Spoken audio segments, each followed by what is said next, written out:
Baik teman-teman, di sini aku akan menjelaskan tentang komunikasi pembelajaran inklusif. Nah, teman-teman, sebelumnya aku mau nanya, apakah ada yang tahu pembelajaran inklusif itu apa?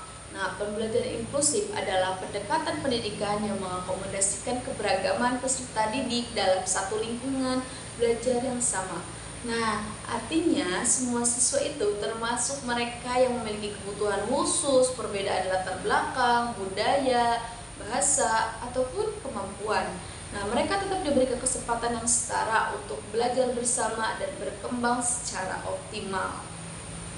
Ada juga tujuan utama dari pembelajaran tersebut, yaitu menciptakan lingkungan belajar yang ramah, adil, mendukung bagi semua siswa tanpa diskriminasi. Nah, inklusivitas dalam pembelajaran biasanya juga mencakup ada beberapa cakupan. Yang pertama, penyesuaian kurikulum dan metode pengajarannya. Dan yang kedua, penyediaan dukungan khusus sesuai kebutuhan individu. Nah, yang ketiga yaitu mendorong kerjasama dan empati antar siswa. Nah, teman-teman, di sini ada peran komunikasi dalam kelas inklusif. Nah, peran ini sangatlah penting karena apa? Karena menjadi kunci untuk menciptakan lingkungan belajar yang lebih efektif, harmonis, dan mendukung semua siswa, termasuk mereka yang memiliki kebutuhan khusus.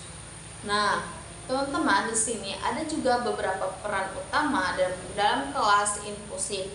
Yang pertama, bisa membangun pemahaman dan hubungan antara siswa, komunikasi yang terbuka, dan juga timbul rasa empati, yaitu membantu siswa saling memahami perbedaan, menghargai keragaman, dan menjalin kerjasama. Nah, yang kedua, mendukung kebutuhan individu. Guru dapat mengidentifikasi kebutuhan khusus siswa melalui komunikasi yang baik dengan siswa maupun dengan orang tua, terapis, ataupun staf yang bisa mendukung. Nah, yang ketiga, meningkatkan partisipasi aktif, komunikasi dua arah yang positif, memberi ruang bagi siswa untuk menyuarakan pendapat, bertanya, berkontribusi dalam pembelajaran. Yang keempat, ada juga menciptakan lingkungan yang aman dan inklusif, bahasa yang inklusif, dan sikap terbuka dari guru menciptakan suasana kelas yang nyaman, di mana semua siswa merasa diterima dan dihargai. Nah, teman-teman, yang kelima itu memberikan umpan balik dan konstruktif. Komunikasi yang efektif memungkinkan guru memberi arahan dan dukungan dengan cara yang sesuai dengan karakter dan kemampuan masing-masing siswa itu sendiri. Baik teman-teman, nah di sini juga ada tentang jenis-jenis komunikasi dalam pembelajaran. Nah, di sini ada beberapa jenisnya teman-teman. Yang pertama itu ada komunikasi verbal. Apa sih komunikasi verbal itu? Komunikasi verbal itu yaitu komunikasi yang menggunakan kata-kata ataupun bahasa lisan untuk menyampaikan pesan. Contohnya bagaimana? Contohnya seperti apa? Nah, contohnya itu adalah ketika guru menjelaskan materi pembelajaran, nah siswa di situ bertanya ataupun di situ bakal terjadi adanya diskusi kelas. Nah, yang kedua, komunikasi nonverbal. Komunikasi ini tidak menggunakan kata-kata, melainkan melalui ekspresi wajah, gerak tubuh, kontak mata, intonasi suara, dan bahasa isyarat.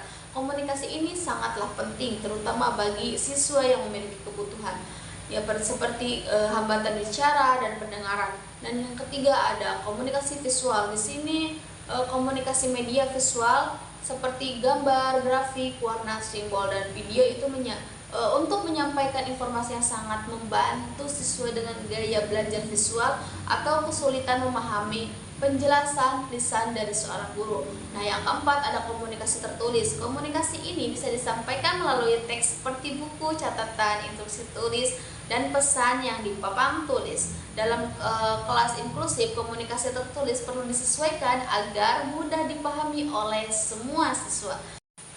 Nah, yang kelima ada komunikasi augmentatif dan alternatif, yaitu merupakan bentuk komunikasi yang digunakan oleh siswa yang tidak bisa berbicara secara verbal. Contohnya penggunaan papan gambar, alat bantu komunikasi elektronik, atau aplikasi yang berbasis teknologi.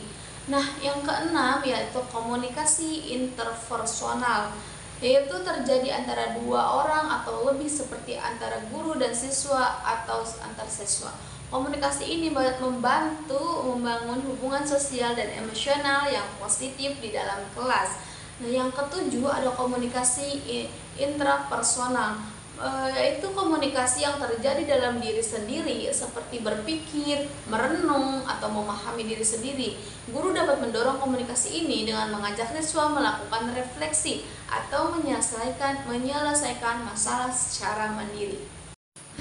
Lanjut teman-teman, di sini ada fungsi komunikasi dalam pembelajaran inklusif. Fungsi komunikasi dalam pembelajaran inklusif ini merujuk pada peran dan tujuan komunikasi yang digunakan untuk mendukung proses belajar mengajar yang melibatkan semua peserta didik, termasuk mereka yang memiliki kebutuhan khusus. Nah, komunikasi di sini tidak hanya bersifat untuk menyampaikan informasi, tetapi juga membangun hubungan atau memotivasi secara menyesuaikan pendekatan pembelajaran agar sesuai dengan kemampuan dan karakteristik siswa tersebut. Namun ada beberapa fungsi di sini, guys. Fungsi yang pertama informatif. Fungsi ini bertujuan untuk menyampaikan informasi, pengetahuan atau instruksi secara jelas dan dapat dipahami oleh semua peserta didik, termasuk orang yang memiliki kebutuhan khusus. Nah, lanjut di sini ada fungsi edukatif. Apa fungsi edukatif itu? Fungsi edukatif itu fungsi yang berkaitan dengan penggunaan komunikasi sebagai alat untuk mendidik, membentuk sikap dan membangun pemahaman peserta didik melalui interaksi yang positif dan membangun. Nah, lanjut guys, di sini ada fungsi persuasif. Nah, fungsi ini bertujuan untuk mempengaruhi atau mendorong siswa agar termotivasi, berani berpartisipasi, dan lebih percaya diri dalam proses pembelajaran. Nah, yang keempat itu ada fungsi korektif. Apa itu fungsi korektif? Nah, fungsi korektif itu sendiri digunakan untuk memberikan umpan balik ataupun perbaikan terhadap kesalahan siswa dengan cara yang tidak menjatuhkan atau mempermalukan siswa tersebut. Nah, yang kelima ada fungsi emosional. Apa fungsi emosional itu? Fungsi emosional itu bertujuan untuk menciptakan hubungan emosional yang positif antara guru dan siswa. Agar apa? Agar siswa merasa aman, dihargai, diterima di lingkungan kelas tersebut. Baik teman-teman, kita berujung di kesimpulan. Nah, kesimpulannya yaitu komunikasi memiliki peran yang sangat penting dalam pembelajaran inklusif karena menjadi jembatan untuk memahami dan memenuhi kebutuhan setiap peserta didik yang beragam. Berbagai jenis komunikasi, ada verbal, non-verbal, visual, tertulis, dan augmentatif, dan lain-lainnya yang sudah dijelaskan dan dipaparkan tadi di atas. Digunakan secara terpadu untuk menciptakan lingkungan belajar yang ramah, adil, dan mendukung. Nah, dengan komunikasi yang efektif, proses belajar mengajar menjadi lebih inklusif, partisipasif, dan menghargai perbedaan antara siswa. Nah, teman-teman, cukup sekian dari saya pembahasan tentang komunikasi dalam pembelajaran inklusif. Mohon maaf bila banyak kekurangannya. Saya pamit undur diri. Wassalamualaikum warahmatullahi wabarakatuh.